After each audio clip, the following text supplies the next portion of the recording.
हरी, इस बार मैं भी तेरे साथ चलूंगा। नहीं प्रकाश, तू यहीं रुक, मासूमी अकेली हो जाएगी। तू चिंता मत कर, मैं सभी बच्चियों को ढूंढूंगा, सब मेरे बेटी के समान है। अगर वो जिंदगी में अच्छा कर रहे होंगी तो मैं उनसे पूछूंगा कि वो अपने माँ पापा को क्यों नहीं बताए, और अगर मुसीबत में होंगी तो मैं किसी भी हाल में उन्हें वापस लेके आऊंगा। इस बार तो पैसे भी काफी हैं, मुझे आधे रास्ते से वापस नहीं आना पड़ेगा। प्रकाश, सबका ख्याल रखना।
हेलो प्रकाश, प्रकाश मैंने सुमन का पता ढूंढ लिया है, कल मैं उधर जाऊंगा।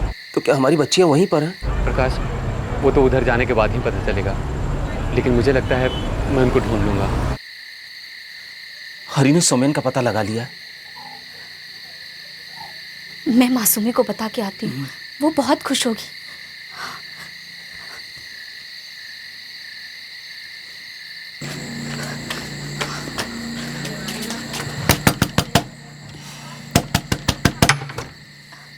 मासूमी, हरिदादा का फोन आया था, उन्होंने सोमेन को ढूंढ लिया। अब लगता है जल्दी ही ना वो अंजलि, अनु, रमिता और प्रीति को भी ढूंढ निकालेंगे।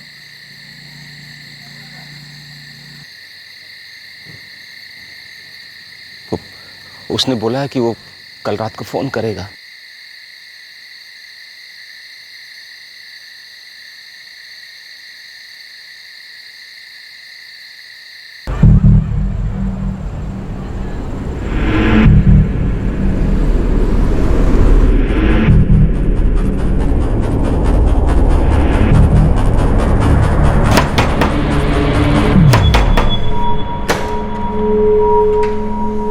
तुम सुबह आए थे और मैंने तुम्हें सोमेन का पता दिया था। जी हाँ। सोमेन को मैंने बताया कि तुम उसे ढूंढ रहे हो, वो यहाँ तुमसे मिलने आया।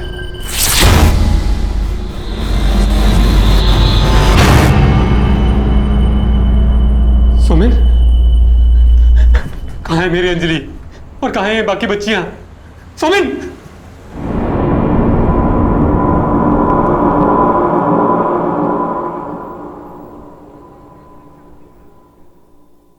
उसके बाद हरिदेव कालेता की कोई खबर नहीं मिली। ये जून 2013 की बात है। खोई हुई बच्चियों की भी कोई खबर नहीं मिली। अंजलि, अनुश्री, रमिता और पृथ्वी।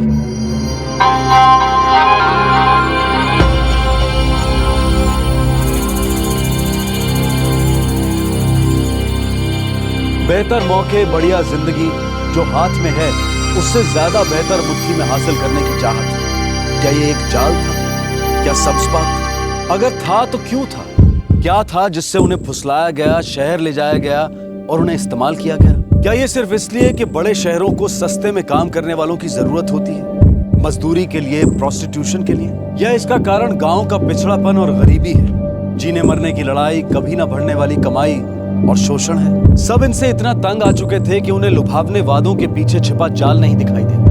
बिल्कुल उस मछली की तरह जिसे भूख के मारे दाना तो दिखाई देता लेकिन कांटा नहीं दिखाई देता।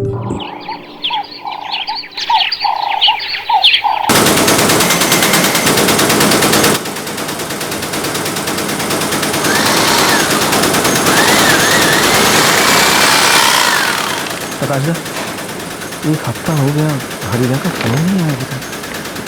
उसने मुझसे बोला तो था कि सोमेन से मिलने के बाद तुरंत फोन करेगा। वैसे ही बच्चों का कुछ पता नहीं चला है, ऊपर से अब हरिदेव का भी कुछ खबर नहीं है।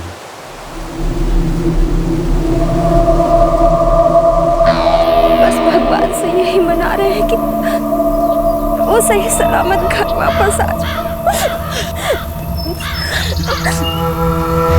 गौरव और दिव्या भी नहीं दिख रहा है, वो जरूर सोमेन से मिले होंगे।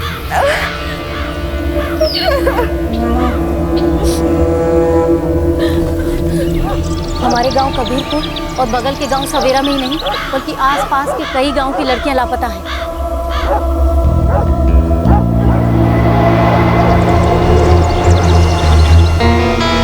वक्त गुजरता गया लेकिन दिल्ली गए अंजलि के पिता हरिदेव कालेता की कोई खबर नहीं मिली। हालात बेहद निराशाजनक थे। अपने बच्चों के गायब हो जाने की सच्चाई को निगलना किसी भी माता पिता के लिए आसान नहीं होता। वो हर कीमत पर उन्हें ढूंढना चाहते हैं लेकिन यहाँ तो कोई रास्ता नजर नहीं आ रहा। आशा की हर किरण बुझती जा रही थी, उम्मीद का हर गलियारा बंद हो गया था।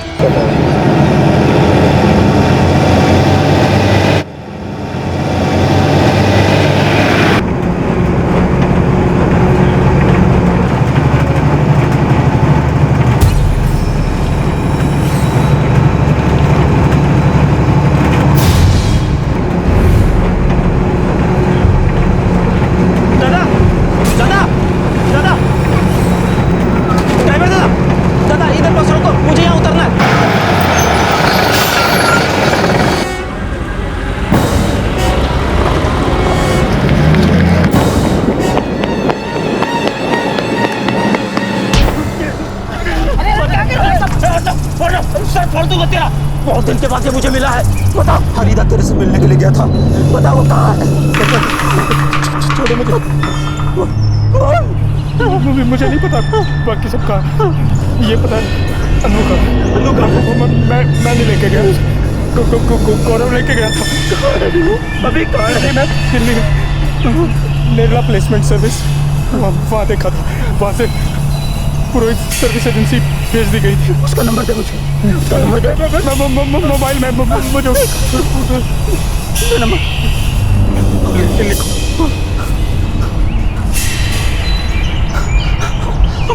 4-4-6-7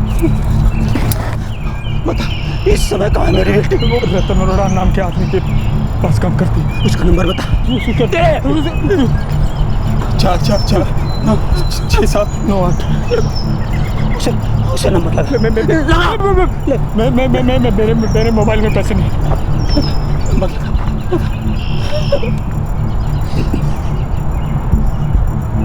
हेलो रतन, सोमेन बोल रहा हूँ। अन्नू से बात करनी। अन्नू, बाबा से बात करो।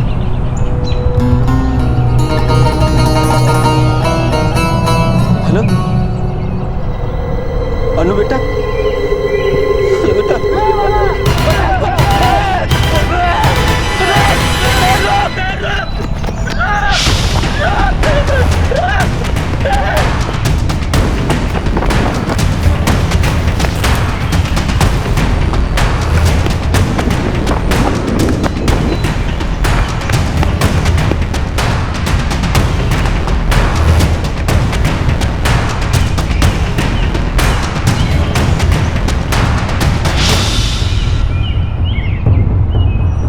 क्या हुआ दादा, नंबर काम नहीं कर रहा है क्या? वो बोल रहा कि ये नंबर तो बंद है। ऐसा क्या किया इस सोमेन ने? आप तो इस गांव के लगते नहीं हो दादा।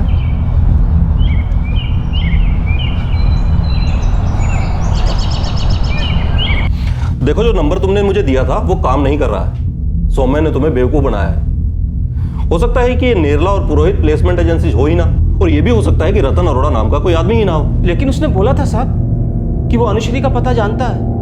मैं तो कहता हूँ साहब, पक्का वो ये भी जानता होगा कि अंजलि, रमिता और प्रिधि कहाँ है, हरिदेव कहाँ, ये भी जानता होगा साहब वो।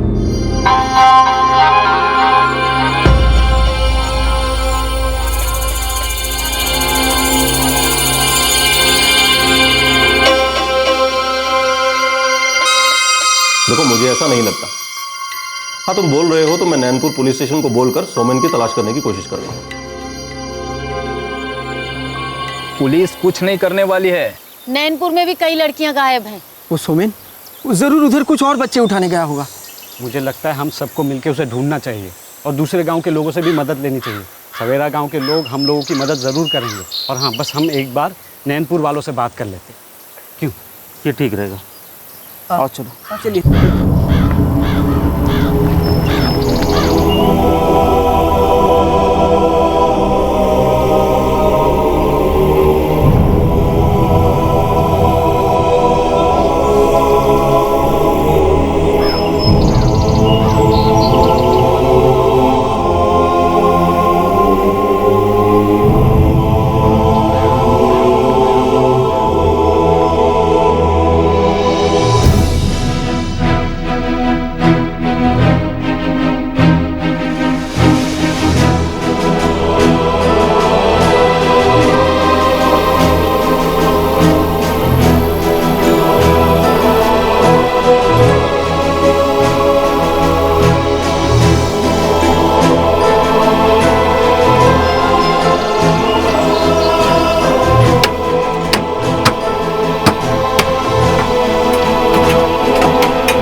मुझे और ज्यादा ध्यान रखना चाहिए था, सौमेन को भागने नहीं देना चाहिए था।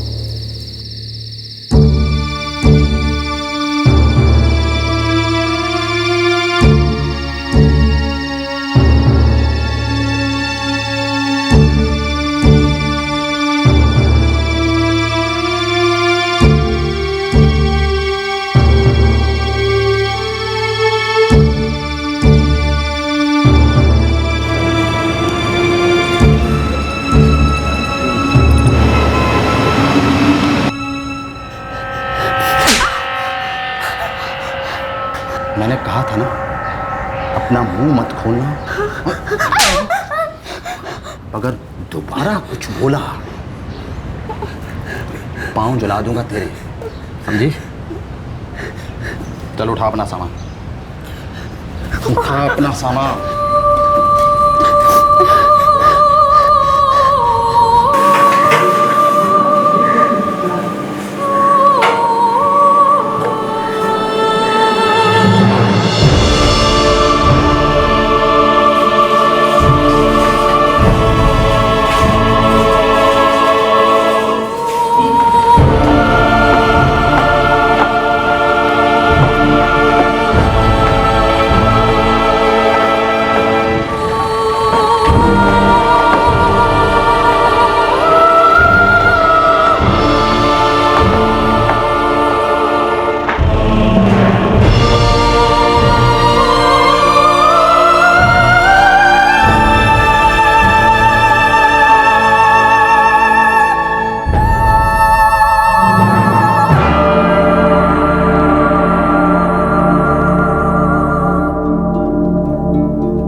वक्त गुजरा, लेकिन ना तो गायब हुई लड़कियों की कोई खबर थी और ना ही उन्हें ढूंढने गए हरिदेव की। ऐसा लग रहा था कि लड़कियां हमेशा हमेशा के लिए गुम हो गई हैं। लेकिन तभी एक आशा की किरण नजर आई। एक संस्था जो बाल मजदूरी और देह व्यापार में जबरदस्ती झोंके गए बच्चों को छुड़ाने का काम करती थी।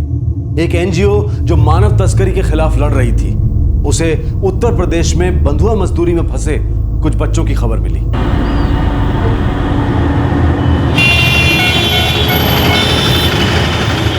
हाँ, कुछ 6 से 7 बच्चे हैं। प्रिया, तुमने चेक किया ना कि उनकी फैमिली उनके साथ नहीं है? हाँ विष्णु, मैंने चेक किया है। बच्चों के माँ बाप उनके साथ नहीं रहते हैं। वो ठेकेदार उन्हें एक छोटे से कमरे में रखता है। मैं आज कंस्ट्रक्शन साइट पर गई थी फ्लैट खरीदने के बहाने से। वहाँ कुछ बच्चों से बात हुई मेरी। उन बेचारों को तो ये भी नहीं पता कि वो लोग इस वक्त है कहाँ। ठीक है प्रिया, तुम एक काम करो, आज रात वहीं पे रुको। हम यहाँ दिल्ली में ही एक टीम तैयार करते हैं और आज रात ही वहाँ के लिए निकल जाएंगे। हाँ ओके, ठीक है।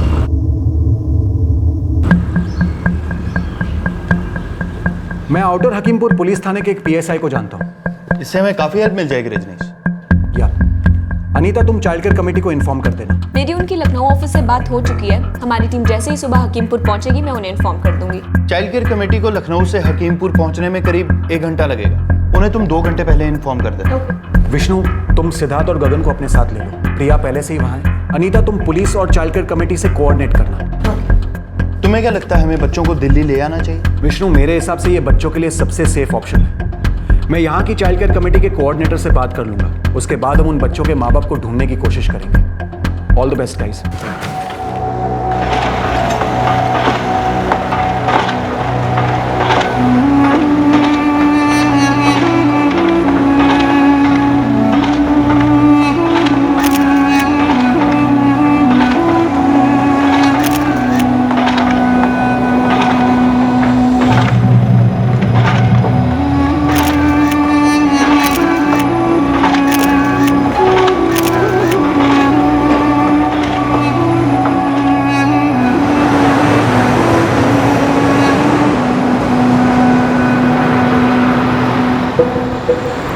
सुबह 7:30 बजे तक हकीमपुर पहुंच जाएंगे और रेड का टाइम प्रिया कोऑर्डिनेट करेगी। वहाँ मजदूर 8:30 बजे काम शुरू करते हैं।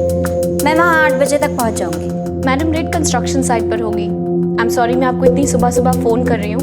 एक्चुअली रेड का टाइम 9 बजे फिक्स हुआ है, तो मुझे लगा मैं आपको जल्दी बता दूँ ताकि आपको तैयारी का टाइम मिल जाए। इतना तो बता दो, ये रेड हम कहाँ प्लान कर रहे हैं? सर, विष्णु आपको कॉल करके रेड की जगह बता देगा। रेड हमें 9 बजे करनी है। Please be ready sir. Rajneesh ji, अब आप मुझसे भी छिपा रहे हो? सर, 6-7 बच्चों की सेफ्टी का सवाल है। सावधानी बहुत जरूरी है और हमें आपकी हेल्प की भी बहुत जरूरत है। Please try to understand sir.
Gagan, child care committee और पुलिस को अब लोकेशन बता दो। चलो।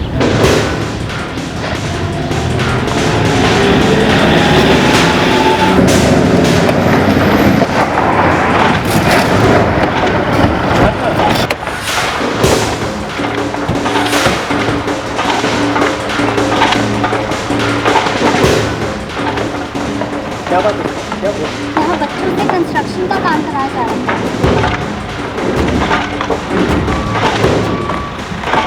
क्या बात है साहब, कुछ बताइए तो सही। यहाँ बच्चों से मजदूरी कराई जा रही है? हाँ साहब, लेकिन बच्चों के माँ बाप ने ही इन्हें यहाँ काम पर रखा है। मैं किसी से ज़बरदस्ती काम नहीं करवाता साहब। अच्छा,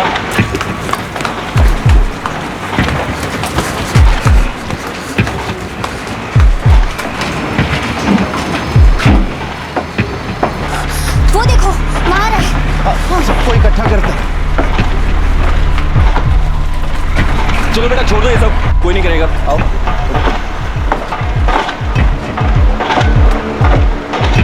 छोड़ दो बेटा, रख दो। चलो चलो चलो चलो चलो जल्दी चलो।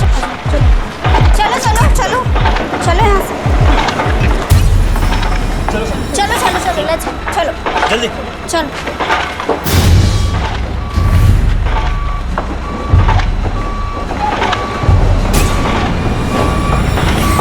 बेटा आओ, चलो चल आओ, चलो मेरे साथ। बच्चों, डरने की कोई जरूरत नहीं है। हम सब यहाँ तुम्हें बचाने के लिए आए हैं। हमें पता चल गया है कि तुम लोगों को यहाँ जबरदस्ती काम कराया जा रहा है। हम तुम्हें तुम्हारे माँ बाप के पास ले जाएंगे। अपने माँ बाप के पास जाना चाहोगे ना?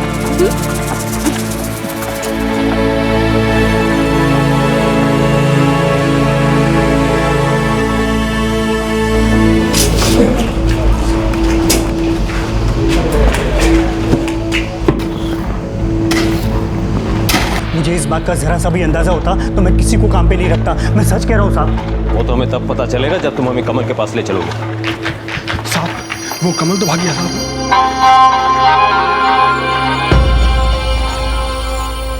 साहब, ये वही कमल है जो मेरे पास बच्चों को लाता था। वो कहता था कि उनके माँ बाप बहुत गरीब है और वो उनकी मदद करना चाहता है। ये सब पहली बार नहीं है कि किसी ट्रैफिकर ने ऐसी कहानी सुनाई। खैर, आप लोग इस कमल को जल्दी ढूंढिए, वरना ये किसी दूसरी जगह जाकर और बच्चों की भी ज़िंदगी ख़राब करेगा। मैं इन बच्चों से बात करने के बाद चाइल्ड केयर कमेटी की परमिशन लेकर इन बच्चों को दिल्ली ले जाऊँ। चल बेटा, चल बैठो बैठो।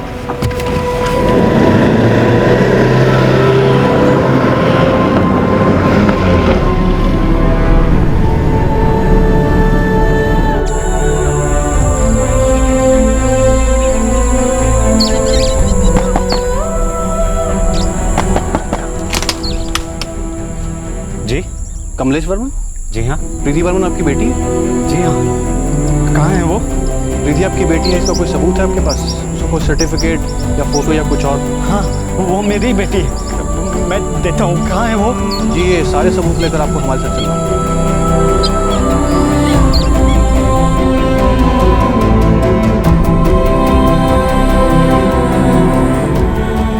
मैंने सोचा ही नहीं था कि मेरे साथ ऐसा होगा। उन्होंने तो कहा था कि शहर में जाके मेरी जिंदगी और भी बेहतर हो जाएगी। मैं खूब पैसे कमाऊंगी और अपने माँ बाबा की मदद कर पाऊंगी। बेटा, वो लोग हमेशा ऐसा करते हैं। पहले तुम जैसे लोगों को फंसाते और फिर शहर ले जाकर काम कराते। अच्छा मुझे बताओ, तुम्हें यहाँ कौन लाया? क्या वो लोग तुम्हारे गांव से थे? नहीं, वो लोग मेरे गांव से नहीं थे।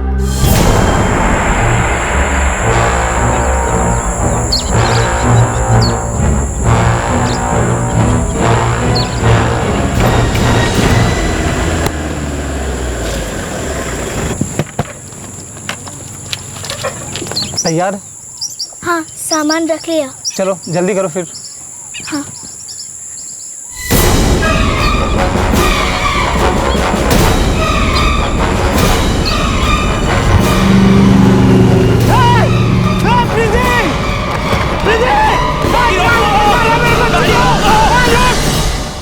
ए बाबा चिल्लाते रहे, लेकिन मैंने नहीं सुना।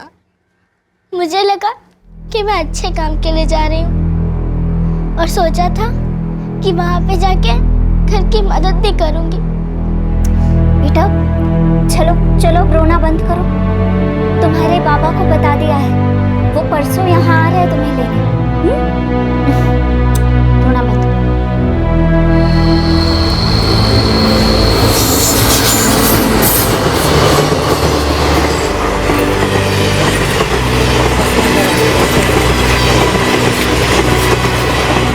जो लोग फुसलाकर ले गए थे, प्रिधि उन्हें नहीं जानती थी। वो लोग उसके गांव के नहीं थे। दिव्या, सोमेन और गौरव जैसे ट्रैफिकर्स जब लोगों की नजर में आ जाते हैं, तब वो दूसरा तरीका अपनाते हैं। वो भोले बच्चों, औरतों और आदमियों को बरगलाने के लिए नए लोगों को काम पर लगाते हैं, जो नए शिकारों को सब्ज बाग दिखाते हैं और फिर शहर ले जाकर उन्हें काम पर लगा देते हैं। शहर में इनके हिस्से की कमाई ट्रैफिकर्स खुद हड़प कर जाते हैं और ये जैसे तैसे बदतर हालत में जीवन काटने पर मजबूर हो जाते हैं। लापता 4 लड़कियों में से एक मिल गई थी। क्या इसका मिलना बाकी 3 के मिलने की वजह बन पाएगी? आपने हमारी बच्ची को बचा लिया, बहुत बहुत मेहरबानी साहब, वरना हम तो ये सोच सोच के परेशान हो जा रहे थे कि आखिर चली क्यों गई थी। इसमें इसकी कोई गलती नहीं है। ये लोग ऐसे ही मासूम बच्चों को ढूंढते हैं। पास के गांव की कई सारी लड़कियां गायब हैं, उन्हें भी शायद ऐसे ही उठा लिया गया है। वो भी बहुत तकलीफ में होंगी साहब। एक गांव वाला है हरिदेव, उनकी भी बेटी गायब हो गई थी और पिछले महीने में वो दिल्ली आया था अपनी बेटी को ढूंढने।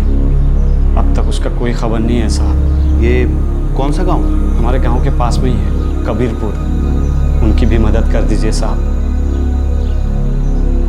ठीक है। अच्छा, प्रीति को ले जाने के लिए कुछ कार्रवाई है, वो पूरी करनी है। उसने कहा कई लड़कियां। तुम्हें क्या लगता है? हो सकता है कि ये लड़कियां हमें अपने रेगुलर रेस्क्यू ऑपरेशंस में मिल जाएं, या फिर इन लड़कियों को ढूंढने के लिए हम एक नया रेस्क्यू ऑपरेशन स्टार्ट करें।